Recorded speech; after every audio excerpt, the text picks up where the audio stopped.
મારું નામ મોહિત છે, મોહિત અમિત કુમાર મિસ્ત્રી. અમે લોકો નાલાસોપારામાં રહીએ છીએ. મારું ને માનસીનું પરિચય અમારું એવી રીતના થયું કે એક જ એરિયામાં અમે લોકો રહીએ છીએ. તો પહેલાં એઝ અ ફ્રેન્ડના હિસાબે જ હતા અમે લોકો. એના પછી ફ્રેન્ડશિપ લવમાં બદલી ગઈ. એના પછી મારા ફેમિલીમાં મારી 2 મોટી સિસ્ટર છે જેમના લગ્ન થઈ ગયા છે, અને મમ્મી અને પપ્પા છે. અમે 5 જણના ફેમિલી છે અમે લોકો. હવે હું જોબ કરું છું નાલાસોપારા હાઈવે પર. MCT ટ્રસ્ટ છે, મોહમ્મદી ચેરિટેબલ ટ્રસ્ટ. તો ત્યાંના પ્રેસિડેન્ટ છે હબીબ પટેલ. તો એકતા મેડમ જે છે આપણે કન્યા મેડમના ત્યાં કન્યાદાનના ત્યાં, તો ત્યાંથી મને એમને રેફરન્સ આપ્યું કે ત્યાં જઈને એકતા મેડમને મળો. તો પછી એમ મળીને અમે લોકો અહીંયા ગાડી એડ્રેસ પૂછીને આવ્યા. તો અહીંયા પછી અમને બધી ખબર પડી કે આવી રીતના છોકરાઓને આટલા 11,000 કેશ ભરીને અને છોકરીઓને 5,000 ભરીને આપણને આખું લગ્નનું આપણે પછી બ્રાહ્મણનું બધું જ મતલબ એના અંદર કરીને આપે છે એ લોકો. અને બહુ સારી રીતે મતલબ વ્યવસ્થા પણ છે, જેમ કે સેપરેટ ચોળી પણ હોય છે લગ્નની એવી રીતના. અને પછી અમારી શેરવાની થઈ ગઈ, પછી અમારી પગડી મોજડી, અને લેડીઝને આપણે મંગલસૂત્ર, પછી પાયલ, પછી પાનેતર, એ બધું મતલબ અહીંયાથી પ્રોવાઈડ થાય છે. અને મને બહુ સારું લાગ્યું. મતલબ હું પણ મારા ફ્રેન્ડ સર્કલમાં પણ હજી આગળ બધાને સમજાવીશ કરીને કે આવી રીતના આપણે કરીએ. મારું નામ માનસી હર્ષદ ઉપાધ્યાય છે.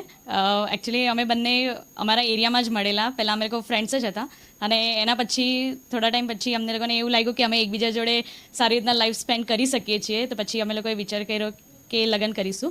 તો પછી લગ્નની વાત ચાલતી હતી ત્યારે અમના સર લોકોએ અમને ફોર્સ કર્યો કે એકવાર તમે જોઈને આવો કે કન્યાદાનનું એક અભિયાન ચાલુ છે, ત્યાં બી સારું છે, સમૂહ લગ્નનું ચાલુ છે. તો પછી અમે લોકો અહીંયા આવેલા ત્યારે ફેમિલી જોડે જ આવેલા. તો ફેમિલી બધા બેસીને ડિસ્કશન કર્યું. 12 સર હતા એક, તો એમને અમને સારી રીતે બધું એક્સપ્લેન કર્યું કે કેવી રીતના શું પ્રોસિજર છે. પછી જ્યારે અમે લોકોએ ડિસ્કશન કર્યા પછી અમે લોકો પાછા રજિસ્ટ્રેશન માટે આવેલા. ત્યારે મારી સિસ્ટર છે એ મેરિડ છે, અને ભાઈ છે એ સ્ટડી કરે છે. એ અત્યારે લાસ્ટ યરમાં છે ગ્રેજ્યુએશનના. અને પપ્પા છે જોબ પર છે, અને મમ્મી હાઉસવાઈફ છે. તો એવી રીતના કરીને પછી અમે ફેમિલી, આમનું આખું ફેમિલી અને મારું ફેમિલી, અમે લોકો આવીને રજિસ્ટ્રેશન કરીને ગયા.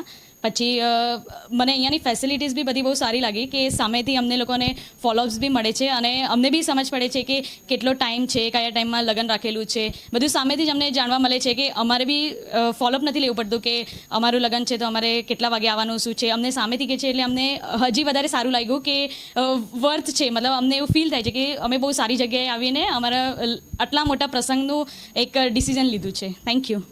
રાયપુર ધર્મલક્ષ્મી જનસેવા ટ્રસ્ટના અમે આભારી છીએ.